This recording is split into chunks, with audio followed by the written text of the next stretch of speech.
Today I am going to be talking about 6 different online ESL companies. Before I get into this, I just wanted to say thank you so much for coming. This is my very first video that I've posted, and I'm very grateful to have you here. I've been teaching English online for just about 18 months now, and it has been crazy, but also really exciting, and the kids are amazing. Alright, now the first company I would like to talk about is Palfish, right here at the top. Palfish is probably the most unique out of all of the companies I've worked with. I think that it is the most unique because you work from your tablet or your phone.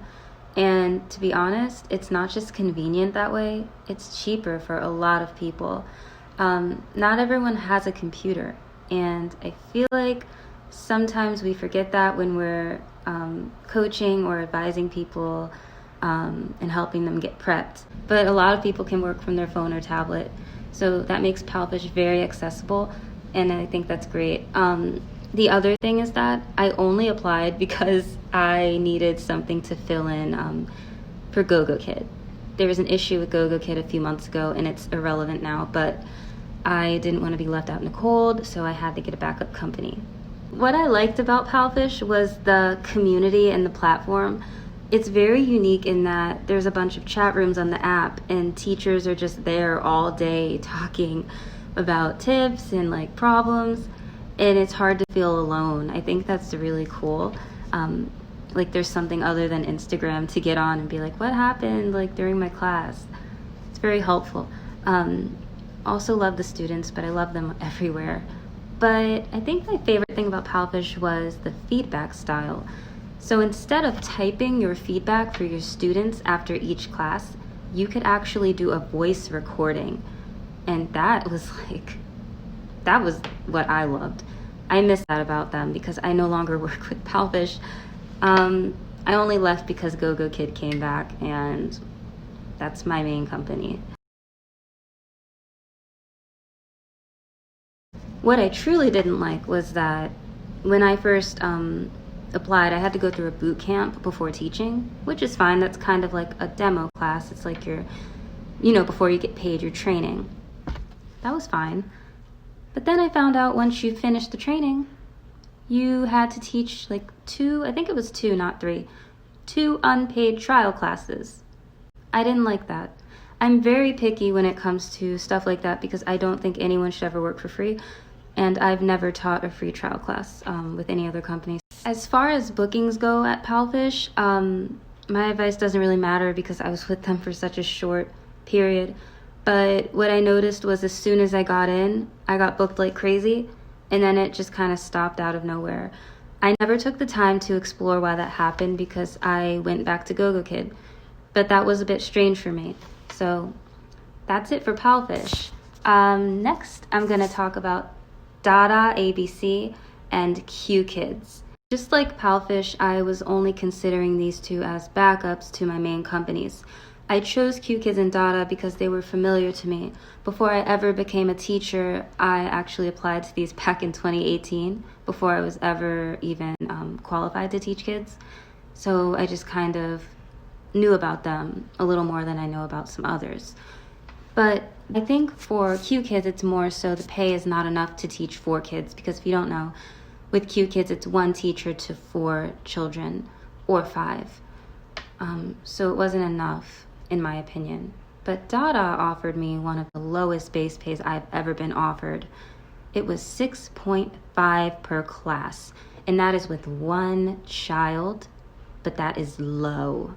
And to be honest, I'm a little disappointed because I like DADA ABC. I think I would have went with them instead of QKids. I like the platform, the curriculum, and it just seems fitting for me. But another thing that kind of doesn't make sense to me is that I think the company is going through a change right now. I'm not sure what's going on with them, but they told me that the name that I'm being hired under is not DADA ABC, but it's XES. And that didn't make sense to me because everything was done through the name DADA up until it was time to hire me. So a very low base pay and a company name I've never heard of equals I'm not going to work with them. I did a lot of research. I tried finding information about XES and I couldn't find it.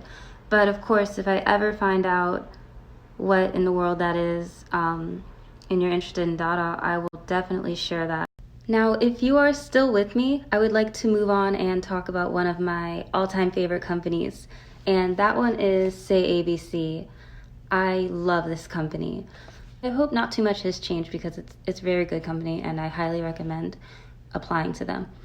I taught from August 2019 to February 2020, and leaving is one of my biggest regrets because the reason had nothing to do with the company, and I actually really wish that I still worked with them.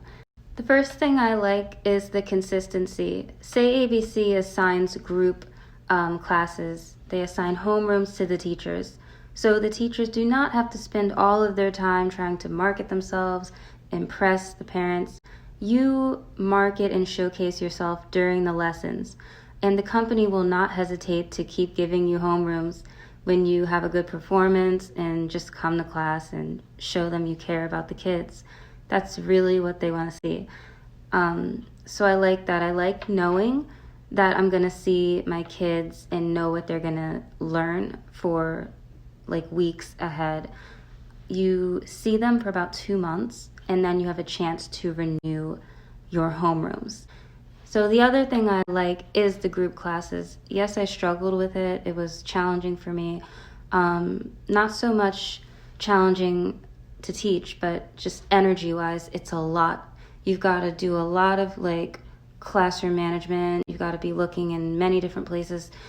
You've got to do a lot of talking and coordinating. So it got to be a bit much for me, but it was worth it because they pay very good.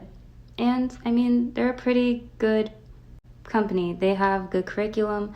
They have cute little songs that I looked forward to every day to sing. And I don't always look forward to singing some of the other songs that I have too. So I'm not just saying that. Now, what I disliked about SayABC, I got very tired of the Ethernet cord. That is probably number one. If you don't want a wire running halfway across your house every day, like if your workstation is not in a convenient area relative to where the Wi-Fi thing is, I don't think you're gonna like love doing that every day. But it's a small problem. We all get over it. But I do know that sometimes that can be a problem when you're traveling, trying to hook up an Ethernet device. Everyone needs to know that because it is not optional. You will be notified if that cord is not plugged in, and it will go on your record and they will email you and say, hey, you didn't have your thing plugged in. Is everything okay? We have to check in and make sure everything's good. You don't want that. So I also was not crazy about the fact that tech support was only available through Skype. If you had a problem in class, you basically had two options: email them and hear back like days later, or try to catch the tech support on Skype, which is limited. I didn't like that at all. But luckily I didn't have many issues. It's just that you're going to have them, even if it's just one time. And it sucks just feeling like you don't have a lot of support. And they're very good. They keep in touch with emails. It's just that it's not always guaranteed to be within the same day or the next day. So there you have it. That's SayABC. I hope that helped. Now we're moving on to VIPKID. They hired me July 2019, and they were the first company that ever gave me a chance to teach. I am so grateful. But I haven't always been pleased with what's gone on. With VIPKID, I'm going to start with the dislikes. So here we go. 1, stress. The stress of getting booked. I don't like watching others go through that. I'm not just speaking about myself here. It's really rough, even if you are a great teacher, even if you have a lot to offer. But it is still a very good option. If you are looking to apply, they're one of the longest running online ESL companies. Their platform is unmatched. And I do a lot of comparing when I discuss VIPKID and GoGoKid because I am with those two right now. And to be honest, the only reason I'm still with VIPKID is because of this guy and my regular students. So to me, he represents like my regulars because otherwise I would be gone. Understand that things are not always going to go the way you want them to, and that you just have to keep putting your best foot forward and being the best teacher that you can be. So that's about it for VIPKID. I decided with this video I wasn't going to get too into detail with VIPKID because it has the most information out there on the internet right now. Lots of opinions and different reviews. They're endless. But if anyone has a question for me specifically, I'll be more than happy to answer it. As we move forward with discussing the final company on my list, I will probably reference VIPKID as we compare and contrast. So the final one is GoGoKid. They offered me a higher base pay right off the bat, and I believe it's because I had more experience by the time I applied. I applied to GoGoKid a little bit after teaching with VIPKID and SayABC, but I appreciate that they honored my experience. They didn't have to do that because, as I've discussed earlier, some companies will offer you very low pay even if you're qualified. So I like that about GoGoKid. And the big question about GoGoKid, does it book more consistently than VIPKID? For me, in my own personal experience, absolutely yes. Even when COVID hit, that one bounced back for me. It could be because I have more regulars, but I also have seen an influx of new students. I started the new school year with a ton of new faces. That didn't happen for me at VIPKID, and I was very discouraged about that. I'm also realizing that I don't have much time left, so I want to go back into the pay with GoGoKid. They do use this very interesting credit score system. I cannot cover that right now. But what can boost your pay and get you more incentives is how much you teach, how much positive feedback you get from the parents, and your attendance record. That can work for you or against you. Last year, I had everything going perfect for me, so I was at the highest possible pay I could get. This year, stuff happened, so of course I didn't drop below my base pay or anything, but I didn't have a perfect credit score the whole year. Now, I do apologize, but I have to be very brief about my dislikes. The main one is the glitches on the platform. There are a lot of technical errors that occur on your end and the student's end, because a lot of times it's just the platform. But they have very good tech support that are always trying to help out. It can just really sometimes interfere with your lesson, and it's not the best thing ever. Also, this is not a dislike I have, but I do think it's important to know that the K1 and K2 lower levels do require a lot of patience, a lot of flexibility, creativity, and extension. There are lessons where you might just teach one word. You might just be teaching a 4-year-old goodbye. But that is not easy. A lot of the 4-year-olds and 5-year-olds are fluent, or they understand, and they don't want to say the word goodbye 10, 20, or 30 times over and over. They will just throw a fit and find other things to do.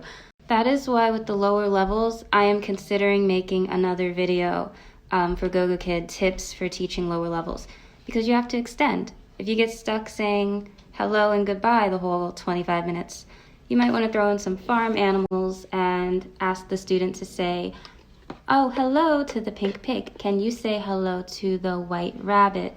Because they often know their colors and their numbers, and it could just be a waste saying the same word for the entire class. They could be learning a lot of things.